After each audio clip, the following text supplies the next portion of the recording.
Fidel Castro reapareció en televisión y, entre otras cosas, alertó sobre la posibilidad de una guerra nuclear. Poco antes de la finalización del Mundial de Fútbol Sudáfrica 2010, Fidel Castro publicó 2 artículos sucesivos que sorprendieron por la gravedad y determinación de sus advertencias.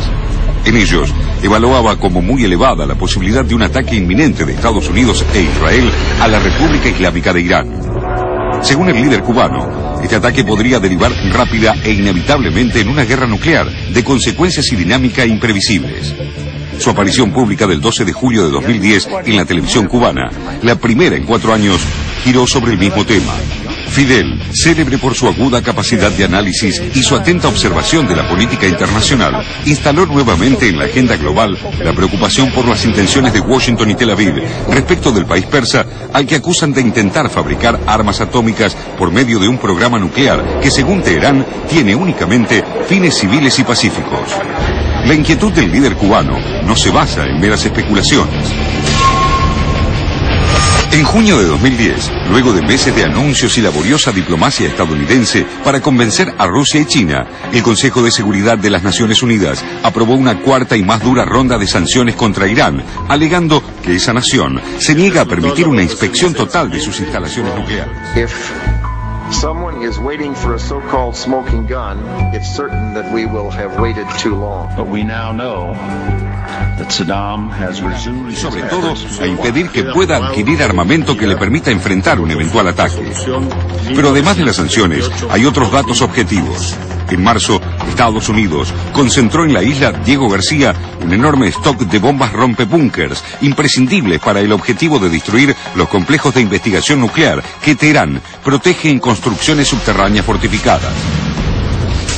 Este stock estaba destinado originalmente a Israel, y su desvío puede significar que el gobierno de Barack Obama no confía en la palabra del primer ministro israelí, Benjamin Netanyahu, de que no lanzará un ataque unilateral contra Irán. Pero también podría significar que Washington evalúa seriamente la posibilidad de encabezar una eventual ofensiva. Por otra parte, medios árabes y el diario israelí Haaretz informaron que un grupo de ataque de la Marina estadounidense, integrado por el portaaviones Truman y otras 11 naves de guerra, incluyendo al menos un barco de Israel, cruzaron el canal de Suez hacia el Mar Rojo, lo que se suma a otro grupo de barcos de guerra que el Pentágono ya tiene apostados en cercanías del estrecho de Hormuz, el paso estratégico por el que circula el 40% del petróleo mundial y que Teherán amenazó con bloquear por completo en caso de ataque. La Casa Blanca no se conformó con las sanciones aprobadas por la ONU. Lanzó su propio paquete de medidas para intensificar la presión sobre Teherán a través de una ley que penaliza a empresas y particulares que hagan negocios con la nación persa, particularmente en el área. Puede exportarle a Cuba un producto o un equipo si ese producto que esa compañía canadiense, francesa, alemana, japonesa, argentina, tiene más de un 10% de componentes norteamericanos. Cuba no puede comprar el avión Boeing, por ejemplo. ¿Por qué? Porque es norteamericano. Pero tampoco puede comprar el Airbus, porque el avión Airbus, aunque es europeo, la parte electrónica, la aviónica, es norteamericana. La petrolera británica BP, urgida de hacer buena letra con Washington luego del desastre del derrame de crudo en el Golfo de México, ya empezó a cumplir la exigencia, negándose a suministrar combustible a las líneas aéreas iraníes. También se sumaron al bloqueo la francesa Total y la holandesa Shell, lo que golpea a Irán, que importa al menos un 30% de combustible refinado que consume. Pero no todas las empresas y países están dispuestos a resignar sus negocios y aceptar las demandas estadounidenses. Petroleras chinas y turcas reemplazan los suministros de las europeas, y fuera de ese sector, varias compañías alemanas ya anunciaron que continuarán sus actividades comerciales con Irán.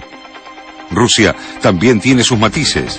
Aunque el Kremlin apoyó las sanciones en la ONU y el presidente ruso Dmitry Medvedev advirtió que Irán estaría cerca de tener material para construir una bomba atómica, al mismo tiempo, su ministro de Energía anunció un amplio programa de cooperación bilateral en el campo de la industria petroquímica y el petróleo, lo que podría ayudar a Teherán a sortear las medidas económicas en su contra.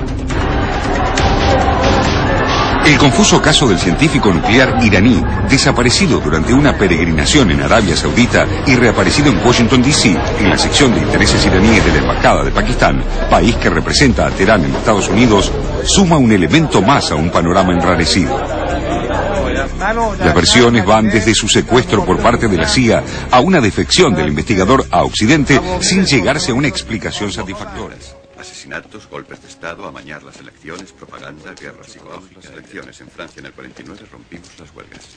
Derrocamos a Quirino en Filipinas, a Arbenz en Guatemala, a Mossadegh en Irán.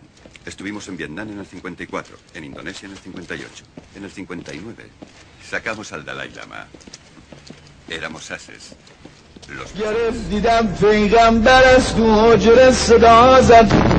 Por otro lado, los atentados suicidas producidos el jueves 15 de julio en la ciudad iraní de Sahedán, en los que murieron al menos 21 personas, incluyendo miembros de las guardias revolucionarias, indica que, como viene denunciando hace tiempo el periodista estadounidense Seymour Hersh, grupos de operaciones especiales del Pentágono ya estarían actuando dentro de Irán en apoyo de grupos rebeldes como Yundolá, de extracción sunita, y enfrentando a un gobierno eminentemente chiita al que se adjudica este ataque.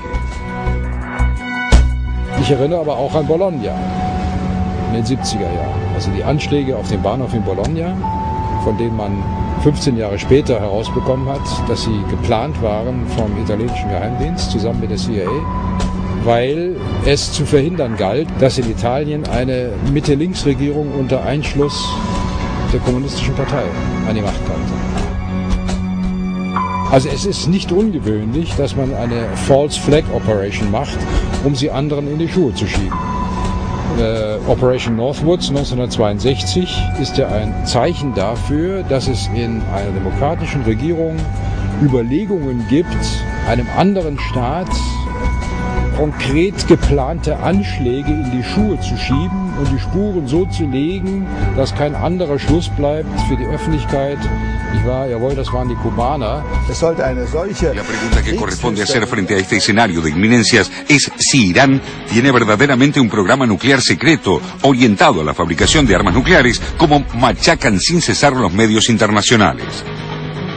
Como ocurrió con la ficción de las armas de destrucción masiva de Irak, Estados Unidos y sus aliados invierten la carga de la prueba mediante una lógica perversa pensada para no ser satisfecha jamás por el acusado, al mismo tiempo que permite a los acusadores justificar una eventual agresión.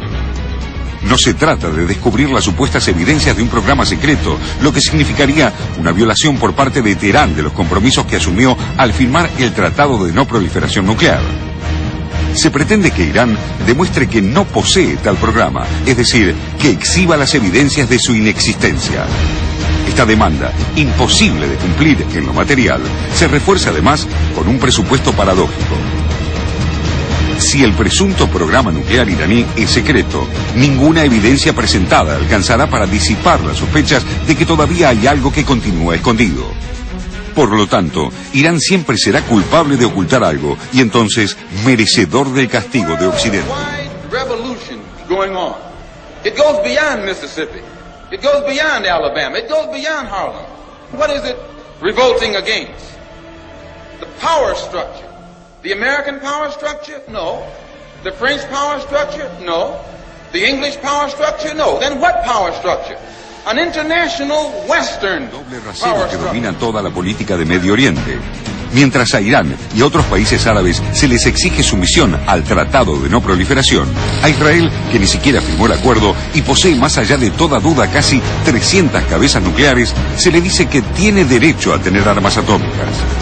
Con este marco conceptual, a Washington y Tel Aviv les bastará con fabricar unos cuantos informes de inteligencia alineados, como ya se hizo con Irak, para instalar adecuadamente la idea de que el país persa supone un peligro inminente que solo cesará una vez que se lo enfrente militarmente. Como señaló Fidel, nadie puede asegurar que una vez que se produzca una confrontación nuclear, otras potencias que poseen armas atómicas no se vean arrastradas a una contienda que podría volverse rápidamente global. Entre estas, Corea del Norte, que no esperaría ser tratada igual que Irán para zanjar su diferendo con el sur. Y también podrían seguir ese camino India y Pakistán, enemigos irreconciliables y nuclearmente armados, lo que pondría al mundo a las puertas de una tercera guerra que podría ser, en esta escala, un conflicto terminal.